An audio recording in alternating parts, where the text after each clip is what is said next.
Funding for this program is provided by Annenberg CPB to advance excellent teaching. Uns temiam a tirania e buscavam um governo que não se intrometesse nas vidas das pessoas. Outros temiam a multidão e queriam um governo que fizesse as pessoas se comportarem. Enquanto ambos lutavam e batalhavam pelo direito de construir uma nação, a Europa sonhava com um paraíso do outro lado do Atlântico. A República Americana, neste episódio de A Tradição Ocidental.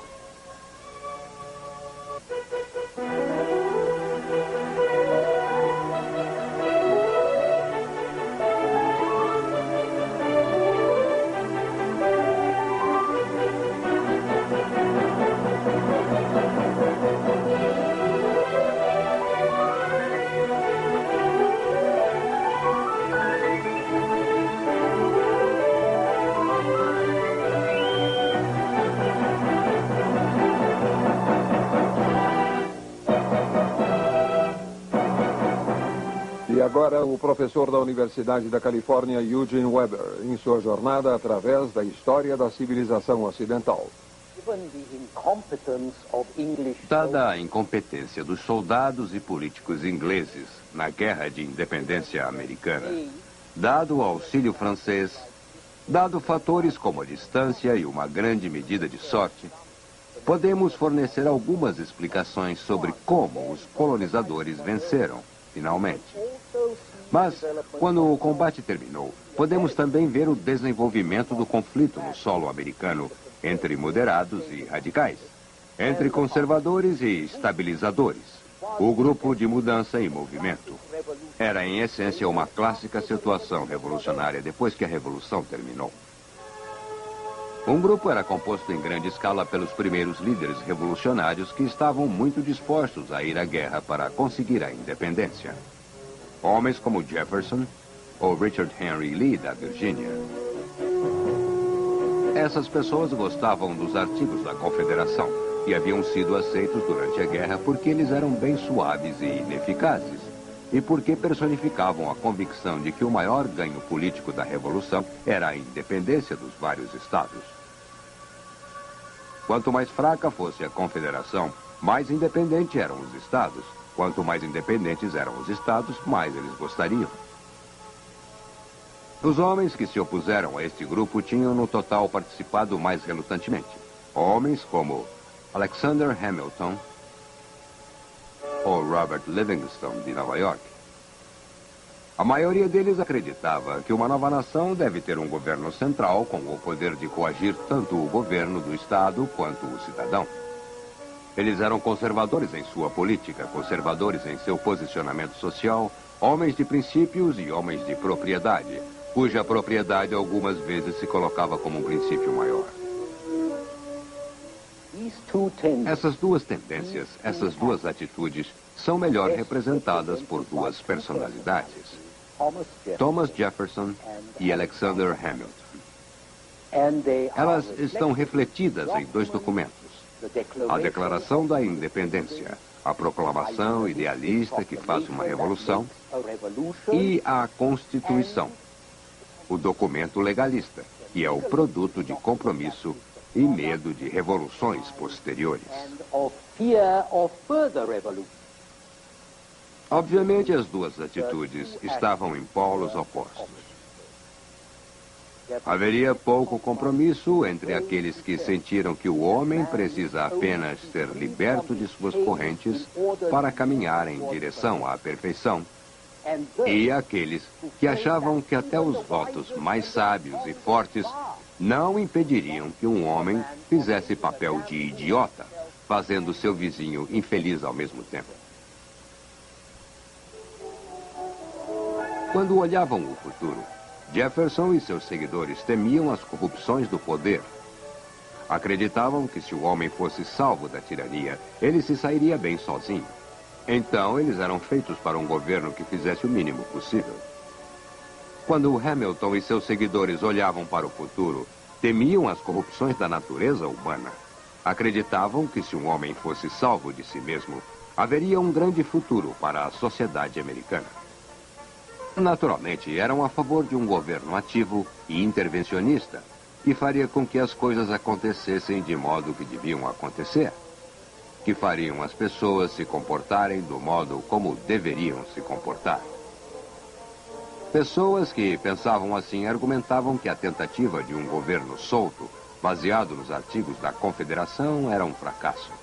E eles acabaram conseguindo o que queriam às custas de alguns comprometimentos, com a Convenção Constitucional de 1787.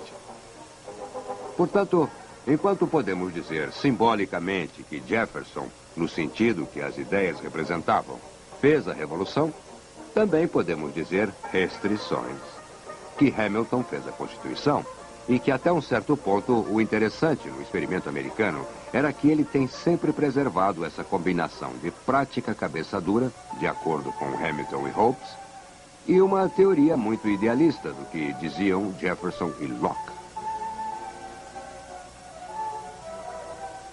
Então, enquanto todos os homens eram cidadãos iguais, isso não incluía os negros, que não podiam casar com brancas, ou índios, que eram expulsos de suas terras, ou analfabetos e pobres que não poderiam votar. E mulheres, porque, é claro, não eram homens. A Constituição substituiu a velha autoridade por uma nova, a velha classe latifundiária reinante por uma nova classe republicana reinante, baseando-se na propriedade e nas distinções sociais e, eventualmente, na hereditariedade também, do mesmo modo que a antiga. A grande diferença era que os americanos não podiam admitir distinção hereditária e social na qual sua sociedade, como qualquer outra sociedade, estava baseada. E isso criou uma brecha entre a teoria e a prática, entre a teoria da igualdade, que unia a nação, e a prática da competição. Competição com seus resultados desiguais e selecionados que mantinham a sociedade andando e em expansão. A tensão entre a teoria e a prática, entre a igualdade e a competição, essa tensão nunca seria admitida, que dirá resolvida. As fraudes e as ilusões necessárias para escondê-las tornaram-se parte da história americana e da própria história. E é bem possível que, sem as tais grandes ilusões e grandes enganos também, nenhuma grande nação possa existir, ao menos como nação.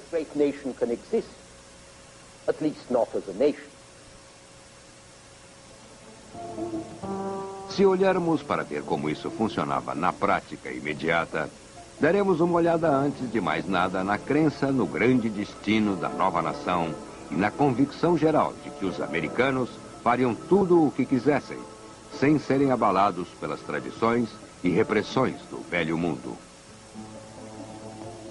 Em nenhum outro lugar, esse sentimento era tão forte quanto no próprio velho mundo, pois a América era uma tela na qual a Europa poderia projetar sua própria visão ideal. A Europa estava dividida e inquieta em si mesma. Estava rasgada entre as ideias estabelecidas do status familiar herdado e privilégio e as novas ideias de mérito pessoal. Havia uma demanda crescente por igualdade. Havia uma crescente mobilidade social, mas não suficiente. E isso provocou uma consciência de classe mais atormentada. Ao mesmo tempo, havia um crescente elitismo na Europa, tanto nas burocracias em desenvolvimento, como na reação aristocrática de uma classe que se sentia ameaçada e reagia se afirmando com mais força que antes. Isso conflitava com o desejo vago, mas difundido entre muitas pessoas que estiveram fora do cenário político até aquele momento, o desejo de participar nos assuntos, fazer o bem para a sociedade, ser patriota, agir como cidadão, do modo que pessoas como eles mostraram que era possível nos novos Estados Unidos. Era a América que todos se referiam, da Escócia à Polônia. Algumas vezes com os termos mais irreais, A indiferença ao fato como sendo uma espécie de espelho de sentimentos do autor, do pintor. Um espelho também da distância que transformou o continente americano numa espécie de miragem.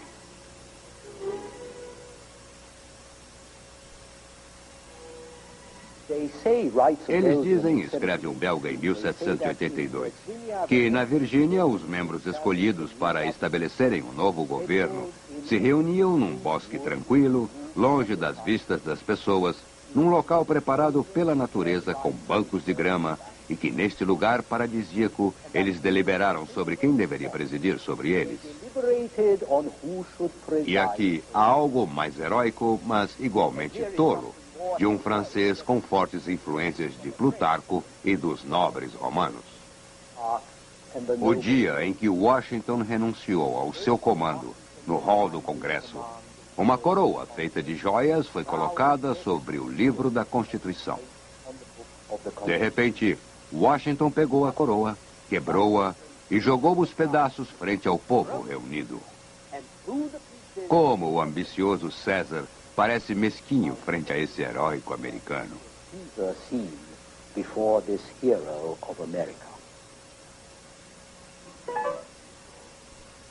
Claro que essa é uma espécie de conto de fadas.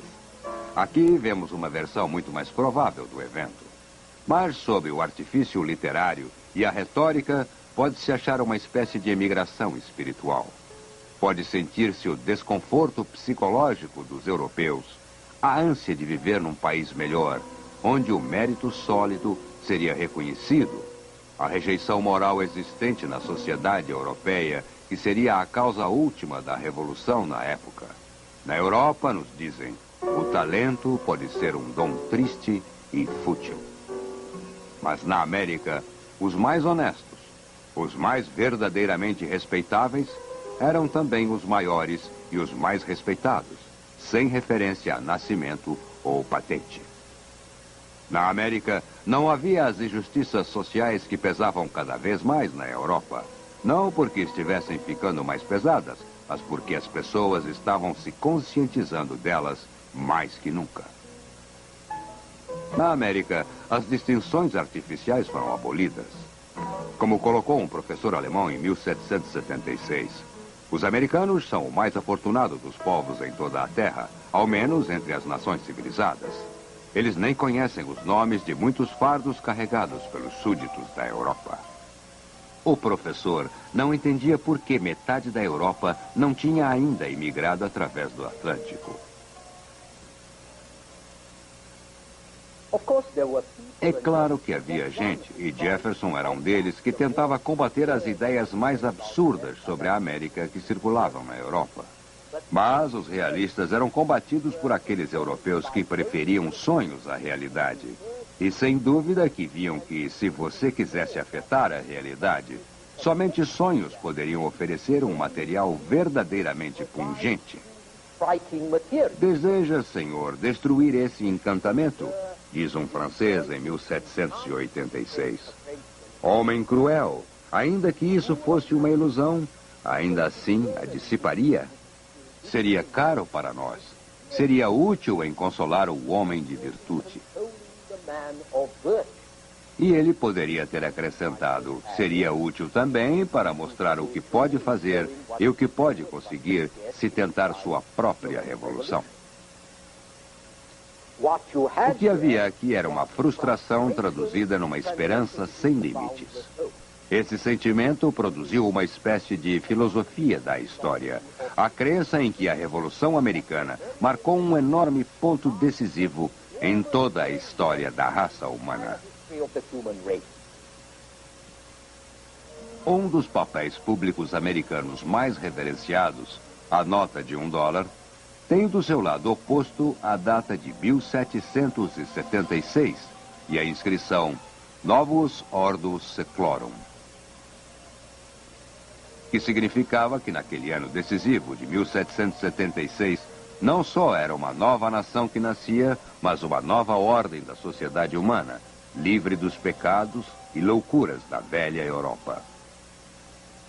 A prova disso estava no fato que George Washington não se tornou rei, quando a guerra terminou, mas voltou à sua fazenda, no Mount Vernon, o que provou que os republicanos eram homens virtuosos, como os antigos romanos ou como os filósofos iluministas. Quando a Virgínia quis homenagear seu grande herói republicano, contratou o escultor favorito do iluminismo, o francês Rodin. Sua estátua de Washington hoje está no Capitólio do estado da Virgínia, num prédio projetado por Thomas Jefferson. Tom Paine disse o seguinte sobre o novo espírito republicano: o que anteriormente chamávamos de revoluções não passavam de mudanças de pessoas ou alterações de circunstâncias locais.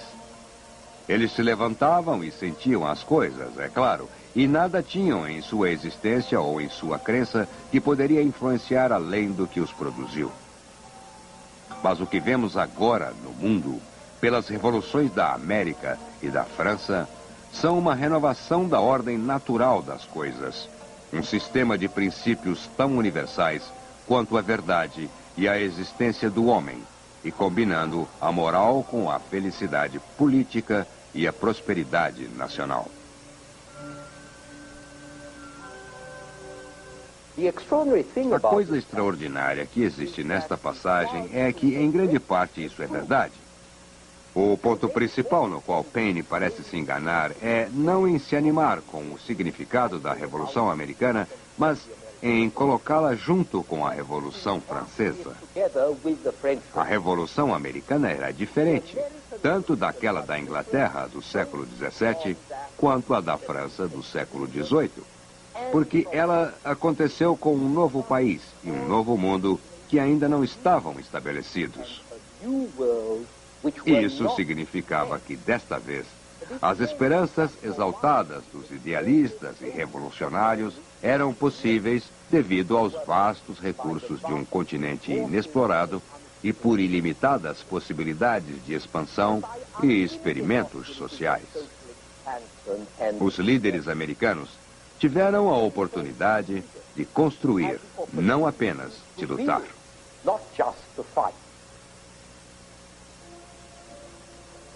Na França do século XVIII, Thomas Jefferson poderia ter juntado declarações e constituições, mas provavelmente teria ido para a guilhotina, como muitos revolucionários franceses.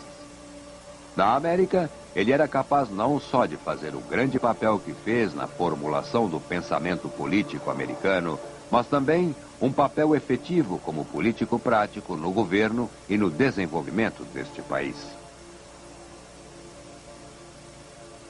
Quando Jefferson morreu em 4 de julho de 1826, que era também o cinquentenário da Declaração da Independência, ele deixou instruções precisas quanto ao que deveria ser escrito em seu túmulo. Ele queria que a inscrição dissesse que ele criou a Declaração da Independência, o Estatuto da Virgínia para a Liberdade Religiosa e a Universidade da Virgínia.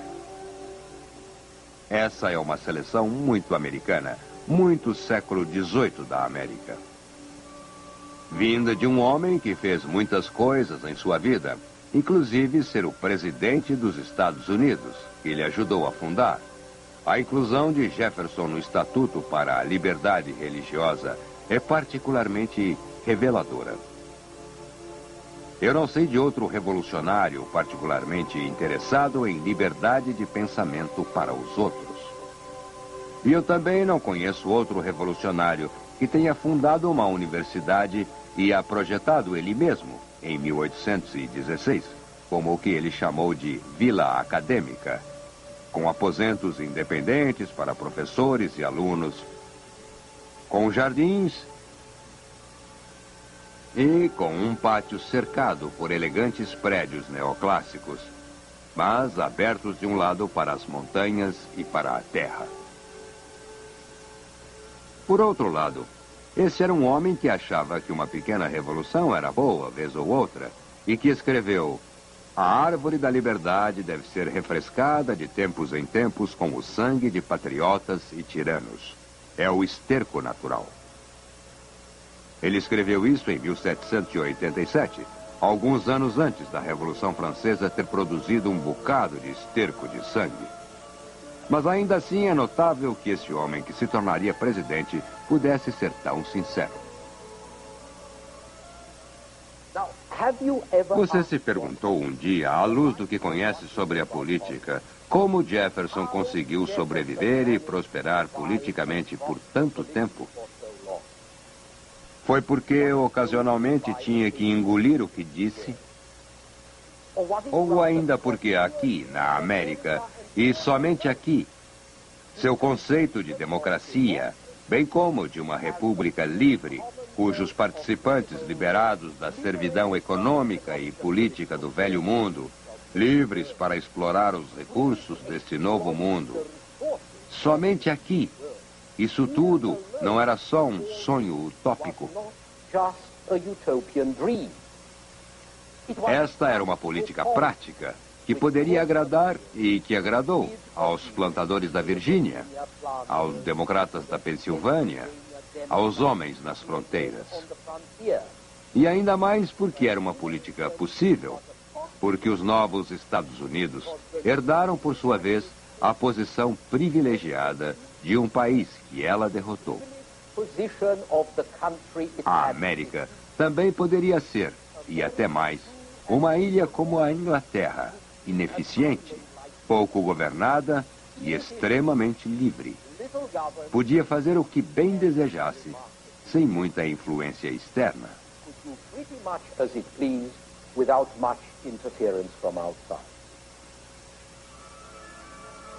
A democracia americana era rude. Sua estrutura era desajeitada. Sua política era imoderada, mas funcionava.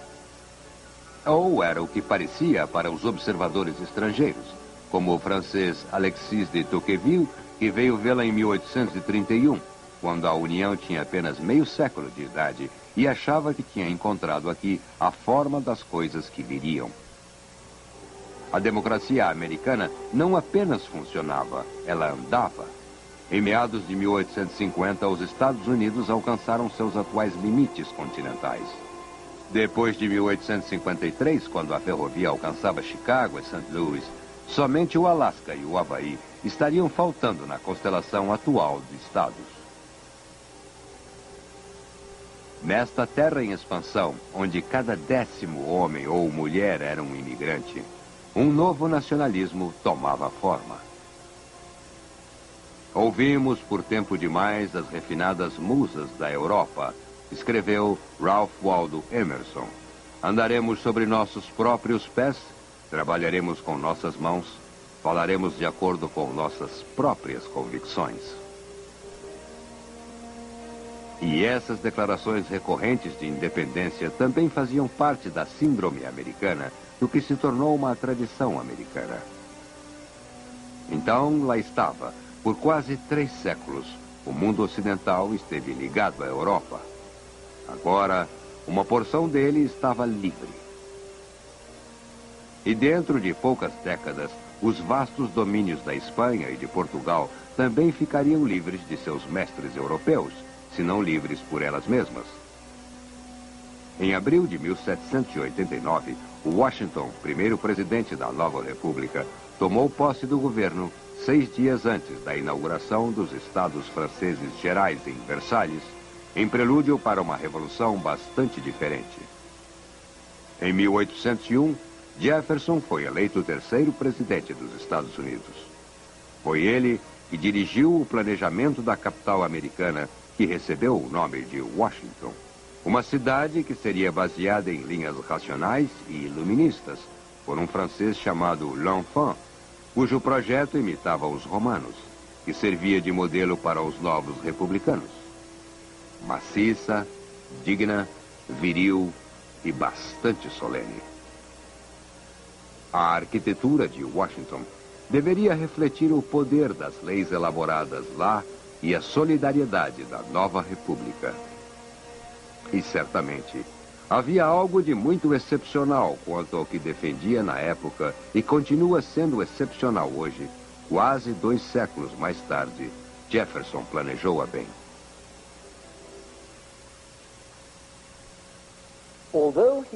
Apesar de que ele tenha sido enterrado em Monticello, o Jefferson Memorial, em Washington, cita as palavras da declaração de que ele tanto se orgulhava.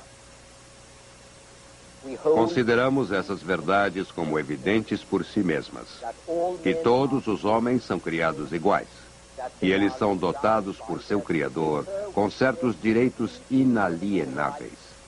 Entre eles estão a vida, a liberdade e a busca da felicidade. E para garantir esses direitos, os governos são instituídos entre os homens. Em nosso próximo programa, veremos como essas palavras ecoaram através da Europa, com resultados muito diferentes daqueles que se obteve nos Estados Unidos. Até lá.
Funding for this program is provided by Annenberg CPB to advance excellent teaching.